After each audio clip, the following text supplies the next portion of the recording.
शहरातील प्रभाग क्रमांक 19 मधून जाणाऱ्या राष्ट्रीय महामार्गावर गेल्या 15 ते 20 दिवसांपासून पाण्याचे मोठे डबके साचले असून रस्त्याला एक जीवघेणा खड्डा पडला आहे।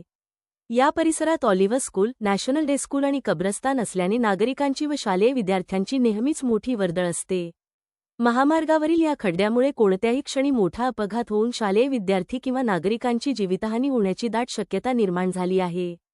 या गंभीर समस्येकडे राष्ट्रीय राजमार्ग प्राधिकरणाचे दुर्लक्ष होत असल्याने स्थानिक नागरिकांमध्ये तीव्र संताप व्यक्त केला जात आहे।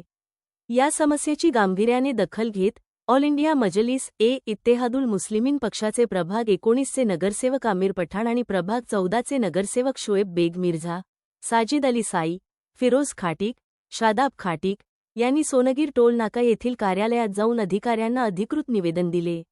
या निवेदनाद्वारे प्रशासनाला स्पष्ट इशारा देण्यात आला आहे की जर उद्यापर्यंत या खड्ड्याची दुरुस्ती करून काम सुरू करण्यात आले नाही तर एमआयएम पक्षाच्या वतीने सोनगीर टोल नाक्यावर तीव्र धरणे आंदोलन करण्यात येईल। अस्सलाम वालेकुम रहमतुल्लाहि बरकातहू। मैं आमिर पठान, नगर सेवक प्रभाग number 19 all India Majlis Ittehadul Muslimeen. मेरे साथ में शोएब बेग और साजिद साई, शादाब भाई और फिरोज़ खाटिक।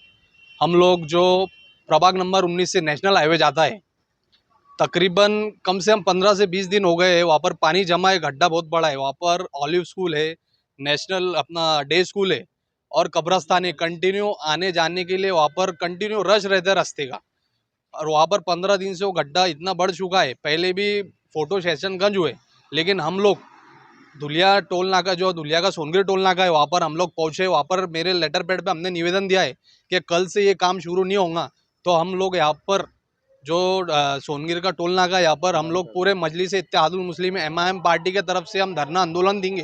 क्या किसकी भी जीवी हानि हुई, कोई बच्चे का कुछ होता है या किसका भी कुछ भी वहाँ पर जीवी हानि हो सकती है, जान जा सकती है। ऐसा गड्ढे में पानी क्यों तो दिख रहा नहीं, एक ही साइड चालू है। वहाँ पर हम लोग ने एनएचआई वालों को निवेदन दिया है कि कल के कल काम शुरू होना और नहीं काम शुरू होता है तो हम लोग जो मजलिस इत्तेहादुल मुस्लिमीन की तरफ से यहाँ पे धरना देंगे और जल्द से जल्द ये काम होने हम लोग ने निवेदन दिया है इनको।